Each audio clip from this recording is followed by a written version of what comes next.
Here's a picture I took with my phone. Actually, no, this is the picture I took. And I used a new feature in Camera Raw, which you can access within Photoshop, to select different elements of it and adjust their colors. And like everything in 2025, this feature is powered by AI. So let's see how it works. Open your image in Photoshop, and in the Layers panel, right-click on the layer and convert it into a smart object. Smart objects allow you to work non-destructively, meaning you can change the adjustments you made later on. If you're smart enough, go ahead and check the link in the description to learn more about smart objects and smart filters. Speaking of filters, let's go to Filter, Camera Raw Filter.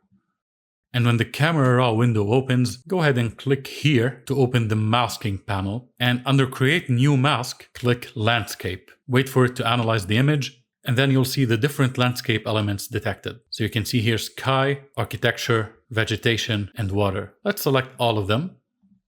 But make sure you check Create 4 separate masks so that you can adjust each one of them separately. Click Create, and here are the 4 masks. Let's start with the water mask. Click on it to activate it. And if you don't want to see this red overlay, you can click here to disable it. So I'll increase the contrast just a bit, decrease the highlights, increase the shadows, adjust the temperature and saturation, and that's it. Now, how do we move on to the next part of the image? Well, obviously we click on another mask. That was rude. Let me try again. We click on another mask. Click to activate it, make your adjustments, and proceed to the next one until you adjust all 4 of them. Isn't that...